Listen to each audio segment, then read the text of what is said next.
Hello and welcome दोस्तों। आज़ादी एक ऐसा शब्द है जिसको सुनकर हर हिंदुस्तानी के जज्बात उमड़ने लगते हैं और वो अपनी आज़ादी की हुई उन दास्तानों को याद करता है जिसमें उसके स्वतंत्रता सेनानियों ने अपना खून दे के इस ज़मीन को, इस देश के लिए आज़ादी को हासिल किया। क्या आपको पता है कि सन 1947 में 15 अगस्त वाले दिन जब भारत को आज़ादी मिली, उस वक्त कुछ और भी ऐसे हालात दुनिया में चल रहे थे जो कि आज़ादी मिलने से कुछ साल पहले बने थे, जो कि एक अहम वजह रहे भारत को आज़ादी मिलने में। आइए जानते हैं उन वजहों के बारे में जो कि लोगों ने अनसुनी और अनदेखी कर दी। उनकी तरफ भी एक नज़र डालते हैं और जानते हैं कि ऐसा क्या कुछ हुआ था जिसकी वजह से ब्रिटेन को भारत को आज़ादी देने के लिए आंदोलनकारियों के साथ साथ उन हालातों को भी देखना मजबूरी बन गया उनके लिए। असल में भारत में आज़ादी की शुरुआत 1857 से शुरू हो चुकी थी और लोग इसके लिए जद्दोजहद में लग चुके थे। लोग अपने खून से इस आंदोलन को सींच रहे थे जो कि धीरे धीरे एक बड़ा रूप लेता जा रहा था। उसी वक्त में उसके कुछ अरसे के बाद में दुनिया के अंदर कुछ ऐसे हालात बन रहे थे जिसमें कि वर्ल्ड ऑर्डर धीरे धीरे चेंज हो रहा था। एक्चुअल में ये बात है पहले विश्व युद्ध की, जब जर्मनी और फ्रांस और ब्रिटेन, ये तीन देश जो थे ये आपस में भिड़ गए थे। पहले विश्व युद्ध के दौरान फ्रांस और ब्रिटेन, इन दोनों की सेनाओं ने मिलकर जर्मनी पर हमला बोल दिया था, जिसकी वजह से जर्मनी को बहुत ज़्यादा नुकसान हुआ और उन हालातों में जर्मनी को हथियार नीचे डालने पड़े। इन हथियारों को नीचे के डालने के बाद में फ्रांस ने जर्मनी पर अपने कब्जे की घोषणा कर दी। क्योंकि ब्रिटेन और फ्रांस की सेनाएं मिलकर साथ में लड़ रही थी, इस वजह से जर्मनी उनको सही तरह से फेस नहीं कर पाया और कमज़ोर होने के कारण वो इस जंग को हार गया। हारने के बाद में फ्रांस ने जर्मनी के साथ में एक संधि की। उस संधि में उसने अपनी कुछ शर्तें जर्मनी के ऊपर थोपी। ये शर्तें थीं कि जर्मनी अपनी फ़ौज को बढ़ा नहीं सकता, मतलब कि अगर उसके पास में जो फ़ौज है उसी फ़ौज को वो इस्तेमाल कर सकता है अपनी आंतरिक सुरक्षा के लिए, कानून व्यवस्था को बनाए रखने के लिए, लेकिन एक फ़ौज के तौर पर वो अपनी शक्ति को बढ़ा नहीं सकता क्योंकि इससे वर्ल्ड ऑर्डर डिस्टर्ब होता था, ऐसा फ्रांस का कहना था उस वक्त में।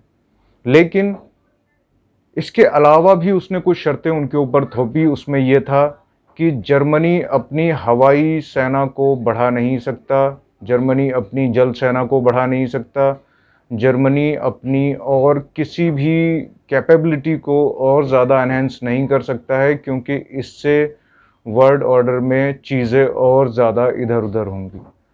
अब बात आती है कि जब फ्रांस ने इन सारी बातों को जर्मनी से मनवा लिया तो फिर उसने जर्मनी के ऊपर एक और मुद्दा थोपा कि क्योंकि फ्रांस का इसमें जंग में बहुत ज़्यादा नुकसान हो गया था, तो उसने जर्मनी के ऊपर ये दबाव बनाया कि इस सारे नुकसान की भरपाई भी जर्मनी को ही करनी पड़ेगी। फ्रांस की नज़र जर्मनी के कोयला भंडार पर थी। उस समय जर्मनी के पास में दुनिया का बहुत बड़ा कोयला भंडार था। फ्रांस चाहता था कि इस कोयले के भंडार पर उनका कब्ज़ा हो जाए और उस कब्ज़े के बाद में वो उससे लाखों अरबों डॉलर कमा सके। तो ये शर्त भी संधि के अंदर डाल दी गई कि जर्मनी अपने कोयले के भंडार से फ्रांस को हुई नुकसान की भरपाई करेगा, जो कि उनकी एक बहुत बड़ी भूल साबित हुई क्योंकि जो जर्मनी की जनता थी वो इस बात से बहुत ज़्यादा नाराज़ हो गई कि दूसरे देश आकर उनके देश के रिसोर्सेज पर कब्ज़ा कर रहे हैं।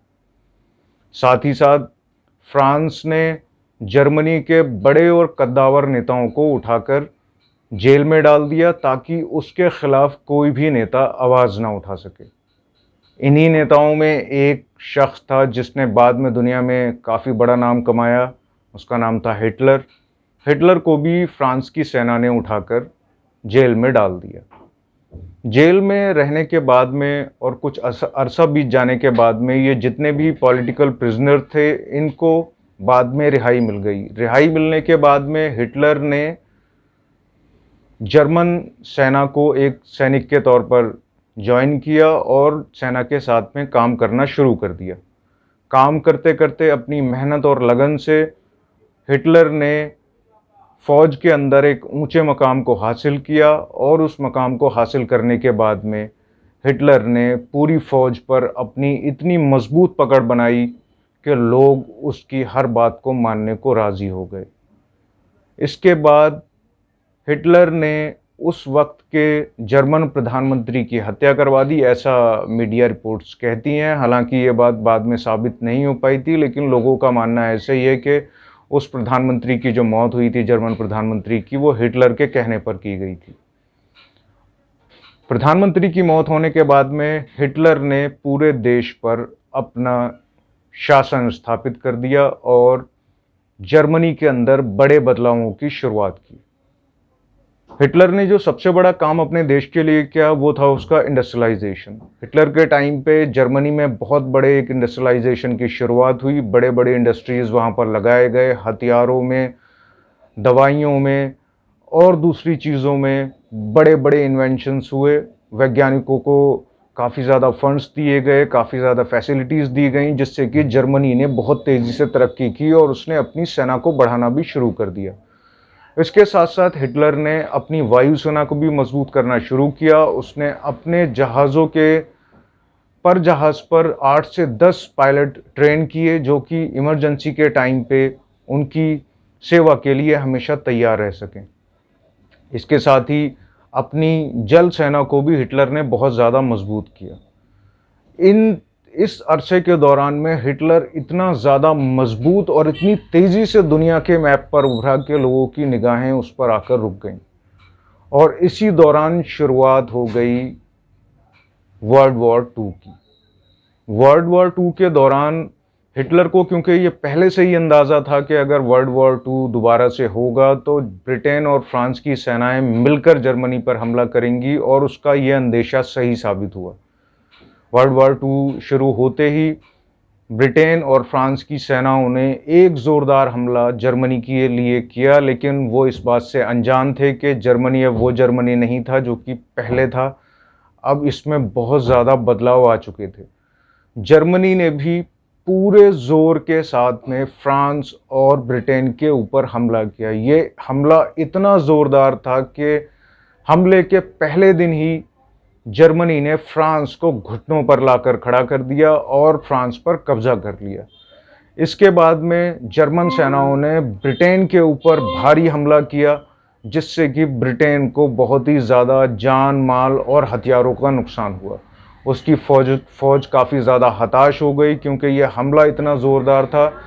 ब्रिटिश जो एयर फोर्स थी और जर्मन एयर फोर्स जो थी, उनकी जो ताकत थी लगभग उस वक्त में बराबर थी, लेकिन जर्मन जो उनसे हमेशा 2 हाथ आगे साबित हो रहे थे वो यूं हो रहे थे, क्योंकि पर एरोप्लेन उनके पास में 8 से 10 पायलट मौजूद थे, जबकि ब्रिटेन के पास में ये फैसिलिटी अवेलेबल नहीं थी। वर्ल्ड वॉर 2 के दौरान ब्रिटेन के पायलट्स को कभी कभी लगातार 2-2 दिन तक जहाज़ को उड़ाना पड़ता था, जिससे शारीरिक और मानसिक रूप से वो इतने ज़्यादा कमज़ोर और थक गए थे कि वो जर्मन हमलों का सही से मुकाबला नहीं कर पाते थे। इधर जर्मन एयरफोर्स के पास में 8 से 10 पायलट थे जो कि हमेशा स्टैंड बाई रहते थे, और एक पायलट उतरता था तो दूसरा जहाज़ पर चढ़कर अपने हमले को अंजाम देता था। इसी के चलते जर्मनी ने लगभग 15 दिन लगातार लंदन के ऊपर भयानक बमबारी की, और इस बमबारी की वजह से ब्रिटेन को बहुत ही भारी नुकसान उठाना पड़ा। उसको पैसे से, फ़ौज से, हथियारों से, हर तरह से बड़े नुकसानात जर्मन सेना ने दिए, जिसकी वजह से ब्रिटेन बहुत ज़्यादा कमज़ोर पड़ने लगा। उसी दौरान भारत में आंदोलन का जो एक मुद्दा था आज़ादी के लिए, वो बहुत तेज़ी से बल पकड़ रहा था, और जिसको दबा पाने में उस वक्त के ब्रिटिश सैनिक और अफसर जो भारत में मौजूद थे वो इस काबिल नहीं रह पाए थे कि वो भारत के इस जोशीले आंदोलनों को दबा पाएँ, क्योंकि उस वक्त भारत में ये इतना ज़्यादा फियर्स रूप ले चुके थे कि उनके लिए अब इनको दबा पाना बहुत ज़्यादा मुश्किल हो गया था।